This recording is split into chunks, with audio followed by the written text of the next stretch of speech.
Hey guys, hope you are in a good shape. Today I am going to tell you about another less visited state of India. It is situated at northeast of India. It is sharing borders with 3 of the 7 sister states, namely Tripura, Assam and Manipur, and also shares a 722-kilometer border with the neighboring countries of Bangladesh and Myanmar. 91% area of the state is covered by forest. I will tell you everything about this surprising state. Before jump into the video, if you are new to my channel, please subscribe to know more about India, especially offbeat places. So, let's start the video. Today I am going to tell you about Mizoram, one of 7 sister states of India.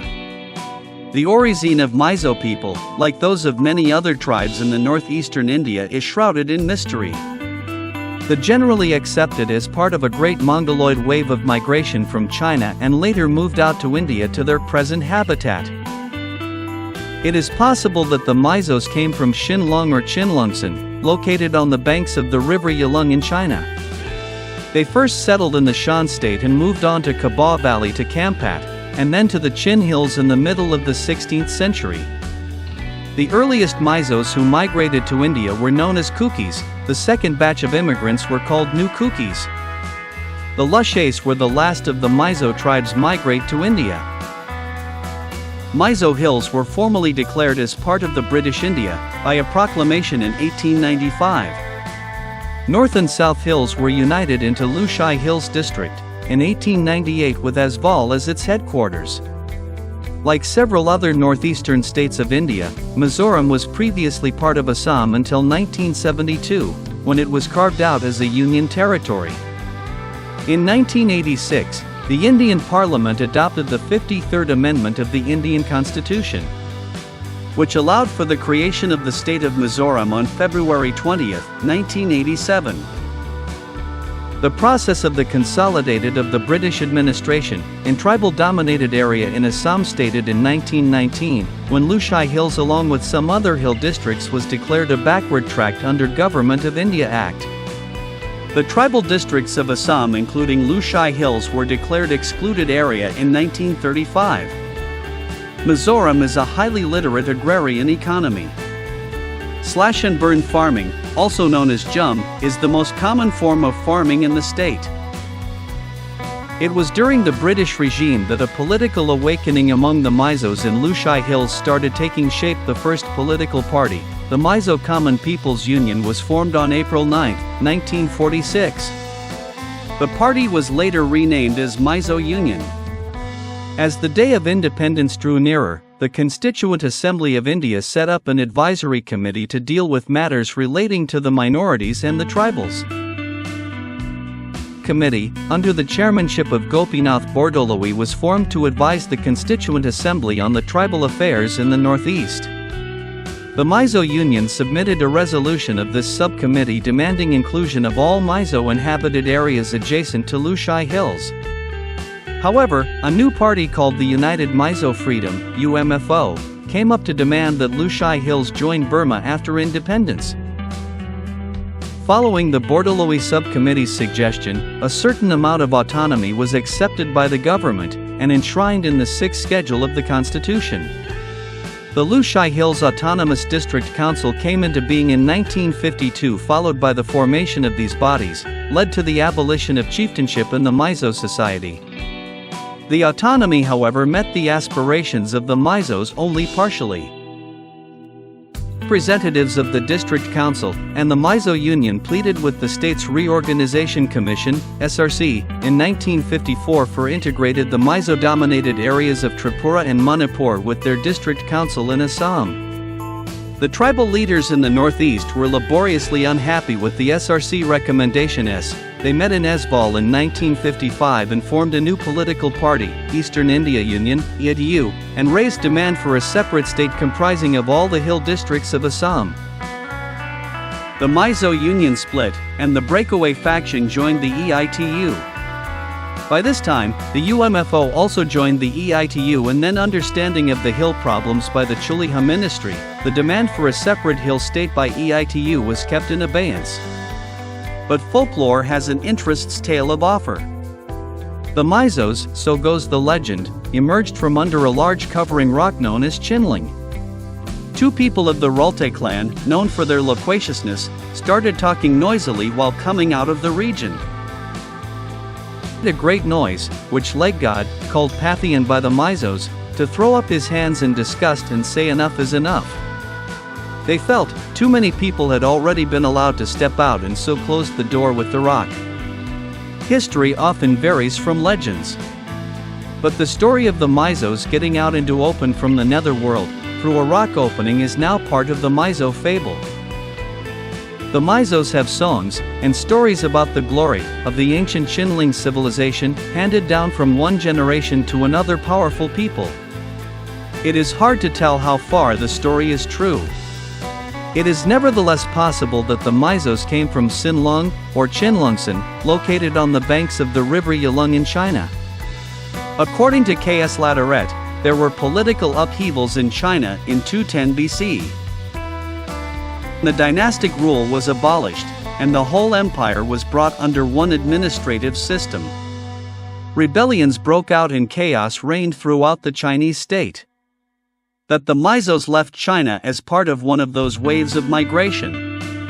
Whatever the case may have been, it seems probable that the Mizos moved from China to Burma, and then to India, under forces of circumstances. They first settled in the Shan state after having overcome the resistance put up by the indigenous people. Then they changed settlements several times, moving from the Shan state, to Kaba Valley, to Kampat, to Chin Hills in Burma. They finally began to move across the river Tayao to India, in the middle of the 16th century. The Shans had already been firmly settled in their state when Mizos came there from Chinling around 5th century. The Shans did not welcome the new arrivals, but failed to throw the Mizos out. The Mizos had lived happily in the Shan state for about 300 years, before they moved on the Kaba Valley around the 8th century. It was in the Kaba Valley that Mizos got the opportunity to have an unhindered interaction with the local Burmese. The two cultures met and the two tribes influenced each other in the spheres of clothing, customs, music, and sports. According to some, the Mizos learned the art of cultivation from the Burmese at Kaba. The Mizos, in the early 14th century, came to settle at Chin Hills on the Indo-Burmese border. They built villages and called them by their clan names such as Sipi, Saman, and Baching. The hill and difficult terrain of Chin Hills stood in the way of the building of another central township like Kampat. The villages were scattered so unsystematically that it was not always possible for the various Mizo clans to keep in touch with one another. In 1959, Mizo Hills was devastated by a great famine known in Mizo history as Mautam famine. The cause of the famine was attributed to flowering of bamboos, which consequently resulted in rat population boom in large numbers.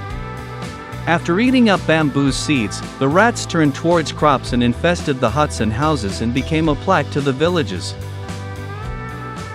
Created by the rats was terrible and very little of the grain was harvested.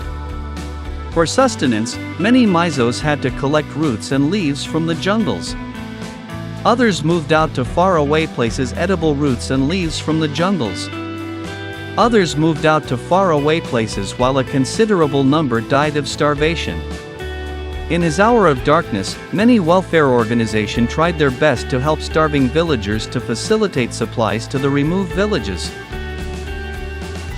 National Famine Front dropped the word famine and formed a new political organization. The Mizo National Front, MNF, was born on October 22, 1961, under the leadership of Laldenga, with the specified goal of achieving sovereign independence of Greater Mizoram. Large-scale disturbances broke out on February 28, 1966, government installations at Asval, Lunglei, Chont, Chimloang and other places simultaneously. The Mizo National Front was outlawed in 1967. The demand for statehood was gained fresh momentum. A Mizo District Council delegation, which met Prime Minister Mrs. Indira Gandhi in May 1971, demanded a full-fledged state for the Mizos. The Union government in its own offered the proposal of turning Mizo Hills into a Union territory in July 1971. The Mizo leaders were ready to accept the offer on condition into a Union territory in July 1971. The Mizo leaders were ready to accept the offer on condition that the status of UT would be upgraded to statehood sooner rather than later. The Union Territory of Mizoram came into being on January 21, 1972. Mizoram get 2 seats in parliament, one each in the Lok Sabha and in the Rajya Sabha. Rajiv Gandhi's assumption of power following his mother's death signaled the beginning of a new era in Indian politics. Lal Denga met the Prime Minister on February 15, 1985. Some contentious issues, which could not be resolved during previous talks, referred to him for his advice. All trends indicated that neither the centre nor the MNF would pass up the opportunity that has now presented itself to have a full lenient and flexible. New Delhi felt that Mizo problem had been dragging on for the long a time, while the MNF was convinced that bidding farewell to arms to live as respectable Indian citizens. The MNF volunteers came out of their hiding and surrendered arms to makeshift bamboo huts, up for the purpose at Parba and Marpara. A total of 614 activists gave themselves up in less than 2 weeks in July. Large quantities of small and big firearms including LMGs and rifles were received from them. While the MNF kept its part of the bargain, the centre initiated efforts to raise the status of Mizoram to a full-fledged state. The formalization of Mizoram state took place on February 20, 1987. Chief Secretary Lakama read out the proclamation of statehood at a public meeting, organized at Asval's parade ground. Prime Minister Rajiv Gandhi flew into Asval to inaugurate the new state. Hiteshbar Saikia was appointed as governor of Mizoram. This is the history of Mizoram. Now I will talk about the places of interest of the tourists here. There are quite a number of places in Mizoram which may be described as must-see for tourist spots. Anyone wishing to see a little more than the conventional tourist spots, anyone interested to know about the local culture and traditions is advised to visit some of the Mizoram's historic memorials and fabled caves scattered all over the state. Traveling in Mizoram, not unlike in any other mountainous regions, is painstaking and little hazardous at times. The highest peak in Mizoram, the Blue Mountain or Phompuy, is situated in Chimtuapui district overlooking the bend of the river Koldine or Chimtuapui, close on the state's border with Myanmar. The peak, 2,157 meter in height and encircled by bamboo groves at the top, where there is a level ground of about 200 hectares, offers a grand view of the height hills and the meandering undulated valleys. The woods around are home to various species of beautiful and rare flora and fauna. The largest cave in Mizoram is situated at Puksing village near Marpara, in the district of Asval. Legend has it that cave was carved out of the hills, with the help of only a hairpin by a very strong man called Moal Savada. In the Mizo language, Puk means a cave. Situated near Mamt village over 100 kilometers from Lunlei town, the Milo Puk, which is a large cave, was found many years ago to contain heaps of human skeleton. Lamziel Puk, situated near Farkan village in Asval district, the cave is a silent testimony to a battle between 2 neighboring villages, in which many lost their lives. The bodies of the fighters from village Lamziel are said to have been kept in the cave. Kungerhi Puk is another cave in Asval district. It is situated on a hill between Farkan and Vapai villages. A tale of love and tragedy also hangs by this grave located at Phompuy village in Asval district. Tulvunji, a raging beauty in her time, was married to Zalpala, the Phompuy chief. She was later forced by circumstances to marry Funcha, chief of another village. But Tulvunji could not forget her first love. She came to Phompuy years after Zalpala's death, a pit dug by the side of his grave and persuaded an old woman to kill and bury there. Chingpwai Memorial, raised to the memory of a young woman called Chingpwai who was exceedingly beautiful, It is situated between Baktong and Chingchip villages on the Esbal, Lunglei Road. Chingkwai, born to an aristocratic family, selected Kaplawanga as her husband from among her many suitors. But her happiness was short-lived, as a war broke out afterwards.